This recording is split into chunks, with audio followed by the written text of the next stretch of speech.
আপনারা জানেন যে শুধু রেলের ভাড়া বাড়ানোর কথা হচ্ছিল, রেলের ভাড়া বাড়ানো হয় না আজকে প্রায় 20 বছর। সব জিনিসের দাম বাড়ছে, আপনি দেখেন বাস ভাড়া বাড়ছে, সব জিনিসের দাম বাড়ছে, কিন্তু রেলের ভাড়া বৃদ্ধি করা হয় নাই, শুধুমাত্র ভর্তুকি প্রত্যাহার করা। এটা আমাদের মাননীয় প্রধানমন্ত্রী বলছেন যে এখন ভাড়া বাড়ানো যাবে না, তোমরা বড় জোরে ভর্তুকি প্রত্যাহার করে দাও। এটা খুব একটা মানে যাত্রীদের উপরে চাপ পড়বে না। আমরা আশা করি এটুকু আপনারা মেনে নেবেন, কারণ আমরা তো সবাই ভালোভাবে ভ্রমণ করতে চাই। আমি আপনাদের ইনশাল্লাহ রেলমন্ত্রী হিসাবে আপনাদের সহযোগিতার মাধ্যমে রেলকে আমরা একটা লাভজনক প্রতিষ্ঠানে পরিণত করতে চাই। আমরা কন্টেনার সার্ভিস চালু করতে চাই। কন্টেনার সার্ভিস চালু হলে রেল লাভজনক হবে ইনশাল্লাহ। আমরা এই যে অনেক দোকানপাট আছে আমাদের এই বাংলাদেশে রেলের জায়গার উপরে প্রচুর দোকানপাট আছে, এইগুলো কোনো হিসাব নাই। আমরা এগুলো হিসাব নিয়ে এগুলো আমরা আইডেন্টিফাই করতে চাচ্ছি। আমরা এটা তালিকা করব, তালিকা করে তাদের সাথে বসে আমরা তাদের কাছ থেকে ভাড়া আদায়ের চেষ্টা করব। যারা ভাড়া দেবে না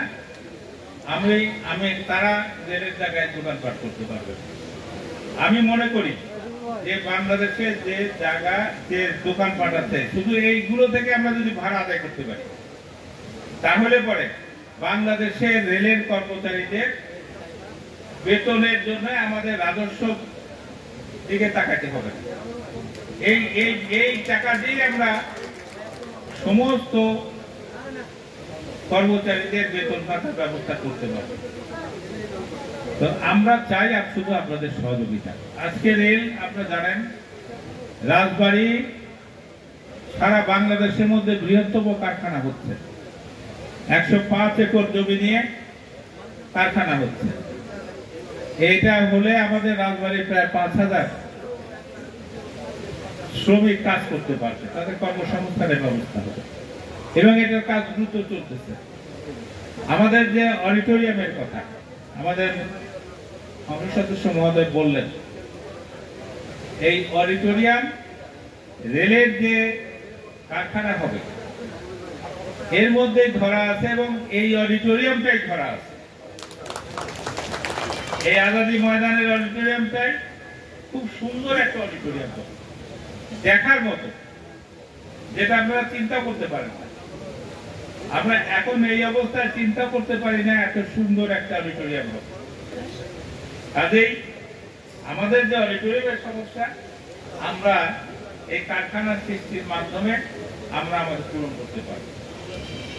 আর রাজবাড়ীতে আমি বলছি, রাজবাড়ী আমি একটা রেলের ডিভিশন করতে চাই, যেটা আমাদের রাজবাড়ী জেলার যেটা একটা রেল শহর হিসাবে পরিচিত ছিল, এই রেল শহরকে পুনরায় আমরা রাজবাড়ী একটা রেলের শহর হিসাবে আমরা স্থাপিত করতে পারব এবং রাজবাড়ী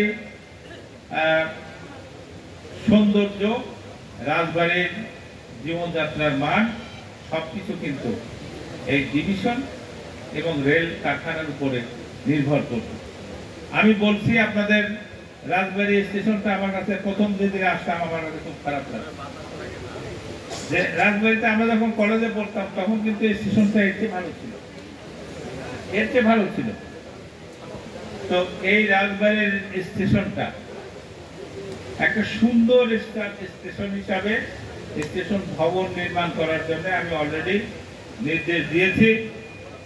এর নকশা তৈরি হয়ে গেছে। আপনারা যদি কেউ চুয়াডাঙ্গা দিয়ে থাকেন, চুয়াডাঙ্গা স্টেশন আপনারা দেখবেন একটা সুন্দর একটা স্টেশন। সেখানে গাড়ি পার্কিং এর ব্যবস্থা আছে, দোকানপাট আছে। উপরে যদি কেউ কোথাও ট্রেন ফেল করে থাকার জন্য তাদের জন্য গেস্ট রুমের ব্যবস্থা আছে। মোট কথা একটা সুন্দর রেল স্টেশন। এটা আমরা রাজবাড়িতে ইনশাআল্লাহ খুব তাড়াতাড়ি এটা টেন্ডার হবে, খুব তাড়াতাড়ি।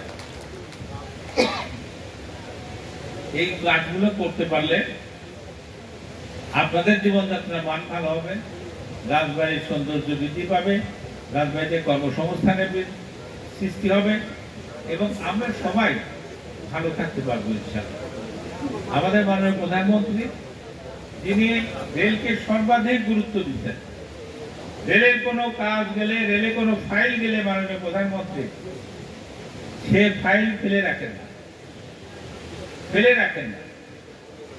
মাননীয় প্রধানমন্ত্রী যে কথাটা বলছেন, গরিব মানুষের মধ্যে, আমাদের দেশের মানুষের মধ্যে সবচেয়ে সস্তা পরিবহন এবং সস্তা মাল পরিবহনের যে মাধ্যম হচ্ছে রেল। এই রেলটাকে জনগণের কাছে পৌঁছে দেওয়ার জন্য, এই জনগণকে রেলের মাধ্যমে যাত্রার সুযোগ সৃষ্টির জন্য মাননীয় প্রধানমন্ত্রী নির্দেশ দিয়েছেন। তিনি নির্দেশ দিয়েছেন আমাদের ভাঙা থেকে বরিশাল হয়ে পায়রা বন্দর পর্যন্ত নতুন রেল লাইন স্থাপনের জন্য, যেখানে 8টা জেলার সাথে রেলের যোগাযোগ প্রতিষ্ঠা হবে। 8টা জেলার সাথে মাননীয় প্রধানমন্ত্রী চান যে মানুষের সুবিধার জন্য এই যুগে মানুষের কাছে সবচেয়ে সুবিধাজনক যে পরিবহন, এই পরিবহনকে পৌঁছে দেওয়ার জন্য মাননীয় প্রধানমন্ত্রী আমাদের জনগণের ভালো চান, আমরা যাতে ভালো থাকতে পারি। আমরা দেখেন, একটা মানুষ আমার চেয়ে 6 বছরের বড়, আমরাই এখন চলতে ফিরতে খুব সমস্যা, কিন্তু উনি যেভাবে এই সময় যে স্মার্টলি দেশটা চালাচ্ছেন, এটা কাছে থেকে দেখলে বিশ্বাস করা যায় না এই বয়সের একটা মানুষ সে এইভাবে কাজ করতে পারে এবং এইভাবে দেশকে এগিয়ে নিয়ে যেতে পারে। আমরা সবাই তার সুস্বাস্থ্য এবং দীর্ঘায়ু কামনা করি, তিনি যেন আরো দীর্ঘদিন আমাদের দেশটাকে অগ্রগতির দিকে এগিয়ে নিয়ে যেতে পারেন, মানুষের ভাগ্যের পরিবর্তনের জন্য কাজ করতে পারেন। এই দোয়া আমরা করি, আপনারাও করবেন ইনশাআল্লাহ। তো আজকে যে এখানে আমাদের শিল্প মেলা হচ্ছে, তো আমরা সবাই চাই আমাদের উৎপাদিত পণ্য এখানে প্রদর্শিত হোক এবং আপনারা তারা আমাদের এই যারা এই কুটির শিল্প, তারা জিনিসপত্র তৈরি করে, বস্ত্র তৈরি করে, অন্যান্য জিনিসপত্র তৈরি করে, এটা প্রদর্শনের মাধ্যমে রাজবাড়ী জেলায় যে এই উৎপাদিত পণ্য সারা বাংলাদেশে ছড়িয়ে যায়, এটা আমরা কামনা করি। আপনারা সবাই সহযোগিতা করবেন, সবাই সহযোগিতা করবেন। কেউ উচ্ছৃঙ্খলতা করলে এটা তার জন্য সেই দায়ী হবে এবং আমাদের দক্ষ পুলিশ প্রশাসন, আমাদের স্বেচ্ছাসেবকরা আছে, এইটা কিন্তু কেউ মেনে নেবে না।